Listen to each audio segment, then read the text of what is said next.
નમસ્કાર મિત્રો, હું ભીખાભાઈ પટેલ આપને મારી ચેનલમાં સ્વાગત કરું છું। વર્તમાન સમયને ધ્યાનમાં રાખી મારો વિચાર મારી ચેનલના માધ્યમ દ્વારા આપની સમક્ષ મૂકવા જઈ રહ્યો છું। તો આવો જોઈએ। આચાર એ જ પ્રચારનું એકમાત્ર સાધન છે। ઉપયુક્ત પંક્તિમાં આચારનું મહત્વ દર્શાવવામાં આવ્યું છે। પહેલા તો આચાર એટલે શું? આચાર એટલે આચરણ, વર્તન, સદાચરણ। આચાર વિના મનુષ્યનો પ્રભાવ પડતો નથી। આચાર જ મનુષ્યના વિચારોને સચોટ, વિશ્વાસપૂર્ણ પ્રચાર કરી શકે છે।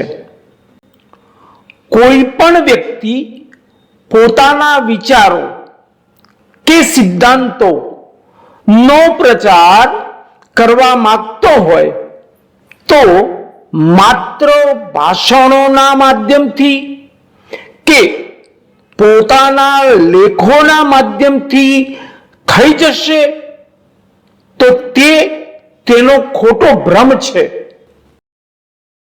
વિચારો કે સિદ્ધાંતોના પ્રચારનું એકમાત્ર સફળ અને અસરકારક જો સાધન હોય તો તે આચાર જ છે।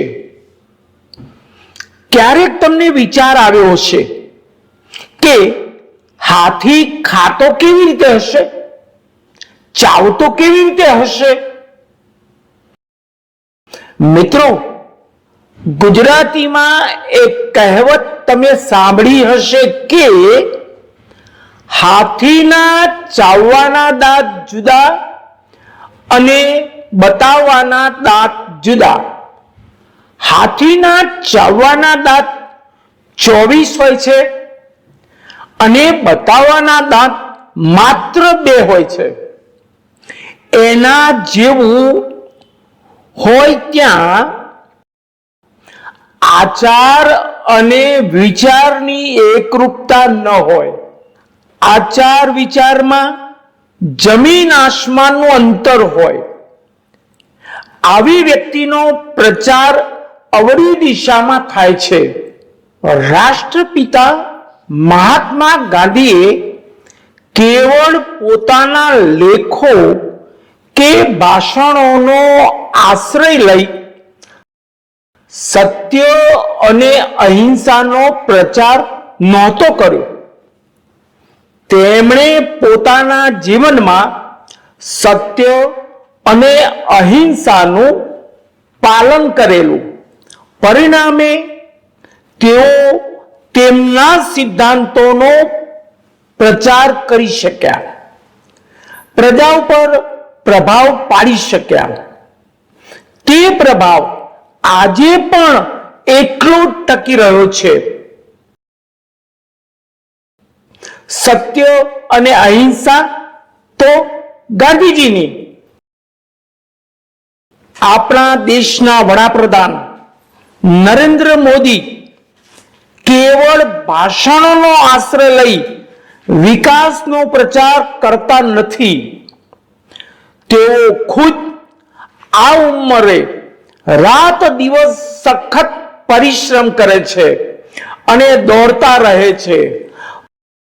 પરિણામે દેશની જનતા આજે તેમની સાથે છે। જાહેરમાં જનતાની અને સમાજના હિતોની વાતો કરે અને બંધ બારણે કરોડો રૂપિયા કમાઈ લેતા હોય તેઓની વાતો કોના ગળે ઉતરે? આવા વ્યક્તિઓનો પ્રચાર પણ એળે જાય છે। પરિવારમાં માતા પિતા જેવું આચરણ કરે તેવું ઘરમાં પોતાના સંતાનો કરે। સાર, જીવનમાં આગળ વધવું હોય તો આચરણને આગળ ધરો, પ્રચારની જરૂર નહીં પડે. મિત્રો, આપને ખરેખર આ વિચાર વિસ્તાર ગમ્યો હોય તો લાઈવ કરજો, શેર કરજો, અન્ય મિત્રો સુધી પહોંચાડજો. આવા બીજા વિડીયોની પ્રેરણા આપ મિત્રો જ આપે છે.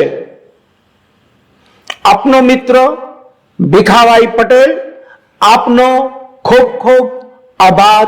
જય જય ગરવી ગુજરાત.